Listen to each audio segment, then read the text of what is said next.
What's going on, everybody? This is MDENT313, and I'm back at y'all with another one. Listen, football season is finally here, and nobody more excited than me. I can promise you that. The only thing I don't like about football season is the weather, because I hate being cold, me personally. But man, I've been fiending for some football. Boxing is kind of, on a downward trend right now, but eventually it'll bounce back. But man, I'm fiending, man. I'm in 2 different fantasy football leagues, and I'm ready to go. But what I want to talk about, I want to get my prediction for the Baltimore Ravens and the Kansas City Chiefs game. I'm excited, right? I'm excited to see how Lamar Jackson bounced back, coming off that disappointing loss to the Chiefs in the AFC Championship game. I'm looking forward to seeing how Derrick Henry mesh with this run, in this run first offense. The Baltimore Ravens have been primarily a run first offense for a while. Even though Greg Roman isn't there, they still carrying their running ways with their phenomenal defense. I want to see how the Baltimore secondaries look. With Kyle Hamilton, he turned out to be an absolute monster. Marlon Humphreys, those guys on the back end, as well as the Kansas City Chiefs. I want to see how motivated they are to try to three-peat. I'm hearing big things about that rookie wide receiver, Xavier Worthy.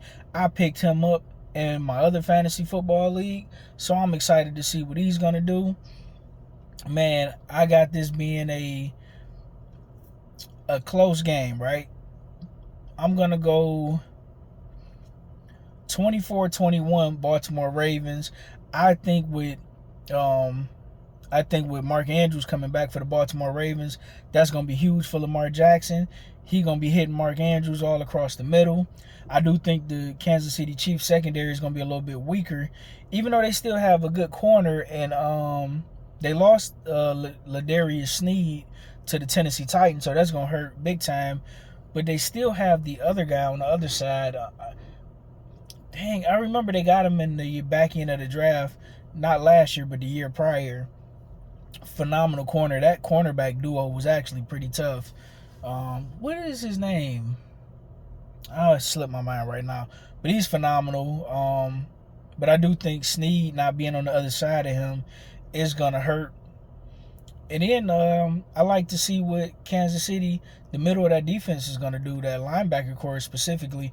We know Nick Bolton is an absolute baller, but on the other side, in the middle linebacker spot, what's going to take place there? Can Baltimore Ravens take advantage of that?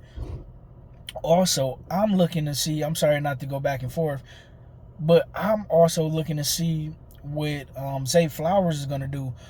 Second-year wide receiver for the Baltimore Ravens, who, had he not dropped that wide-open pass in the AFC Championship game, we possibly not even talking about the Kansas City Chiefs three-peat. That could have been the Baltimore Ravens win for them. The same way, my Detroit Lions had Jahmyr Gibbs caught that touchdown pass. He was wide open. It hit both his hands. It was slightly overthrown, but it was still a very catchable ball.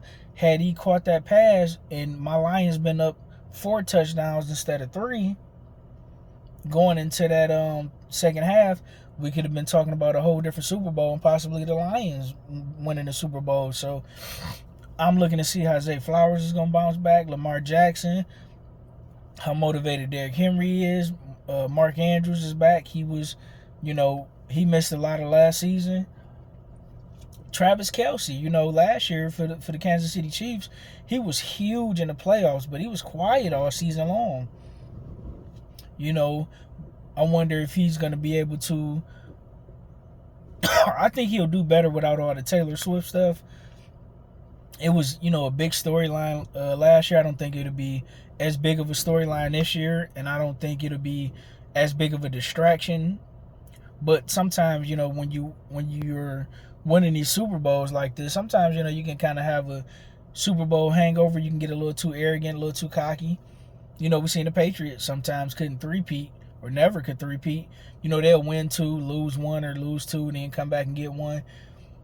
But this will be the first time, if the Kansas City Chiefs can pull it off, a team has three-peated.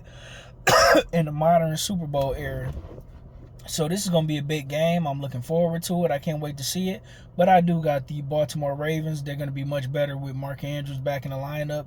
Derrick Henry in the backfield, just beating up your defensive line and your linebackers, wearing them down.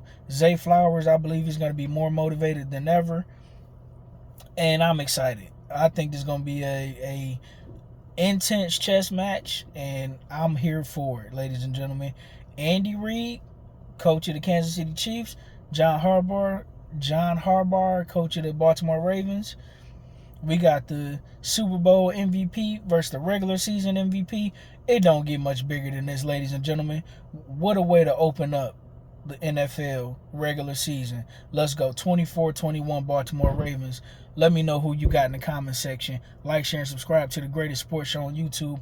And with that being said, ladies and gentlemen, I'm out. Peace.